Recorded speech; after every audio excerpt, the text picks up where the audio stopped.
घोटाला किया और 2009 में भी कांग्रेस ने ईवीएम में घोटाला करके चुनाव जीता, धांधली करके चुनाव जीता। इसके सारे सबूत हमारे पास है।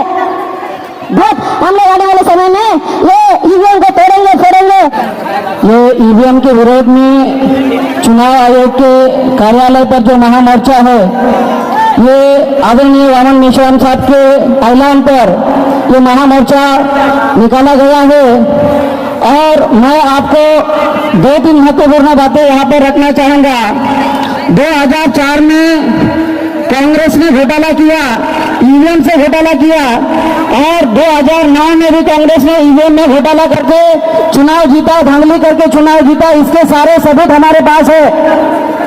2009 में जो इलेक्शन कमीशन की टेक्निकल एक्सपर्ट कमेटी, इन्होंने चुनाव आयोग को ये कहा था कि 9 लाख ईवीएम मशीनों को इस्तेमाल ना करे, मगर चुनाव आयोग इतना बदमाश है, भारत का चुनाव आयोग इतना बदमाश है कि 2009 में जो टेक्निकल एक्सपर्ट कमेटी ने जो बात कही थी, उनको ना मानते हुए 2009 से 2014 तक 2014 का इलेक्शन भी उन्हीं मशीनों से किया जो 9 लाख मशीनें सिक्योरिटी स्टैंडर्ड के लिए योग्य नहीं थी।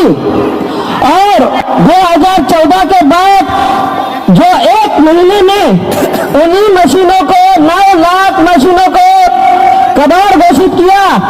आप लोगों को जो चुनाव आयोग है, ये संवैधानिक संस्था है और संविधान निर्माताओं ने संवैधानिक संस्था की जिम्मेदारी, संवैधानिक संस्था की जो जिम्मेदारी है, एज पर आर्टिकल 324 के तहत डायरेक्शन, सुपरिटेंडेंस एंड कंट्रोल के तहत free, fair and transparent election करने की जिम्मेदारी संविधान निर्माताओं ने लगाई है।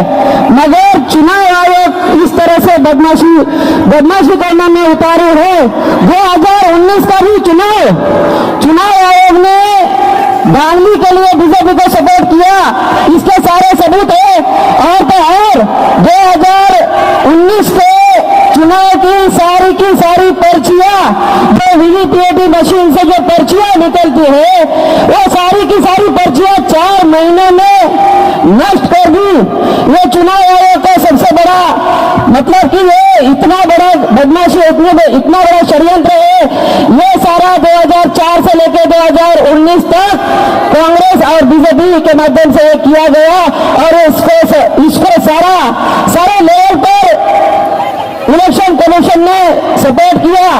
2014 के बाद आपको सबसे महत्वपूर्ण अगर बात बताऊं, आदरणीय वामन मेश्राम साहब ने हाईकोर्ट और सुप्रीम कोर्ट में केसेस डालने के बाद 8 अक्टूबर 2013 का जो जजमेंट है, उस जजमेंट में यह कहा गया था कि without VVPAT free, fair and transparent election can not possible.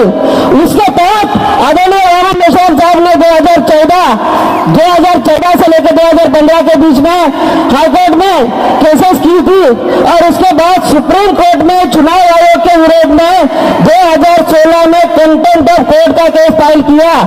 चुनाव आयोग के विरोध में कंटेम्प्ट ऑफ कोर्ट का केस फाइल करना ये बहुत बड़ी बात है। और उससे भी बड़ी बात यह है कि चुनाव आयोग के विरोध में कंटेम्प्ट ऑफ कोर्ट का केस जीतना और जीतने के बाद पूरे भारत में जो आपको वीवीपीएटी मशीन दिखाई देती है, ये वीवीपीएटी मशीन आदरणीय वामन मेश्राम साहब के बदौलत लगी, मगर इसके साथ भी धोखा किया।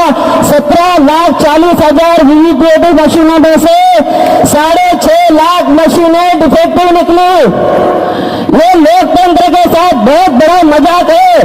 इस तरह से चुनाव आयोग हरामखोरी कर रहा है। मैं इस मंच के माध्यम से चुनाव आयोग को चुनौती देना चाहता हूं कि आने वाले समय में अगर इस तरह से बदमाशी होगी तो हम लोग आने वाले समय में जो मेश्राम साहब जो आदेश करेंगे, उस आदेश के तहत हम लोग आने वाले समय में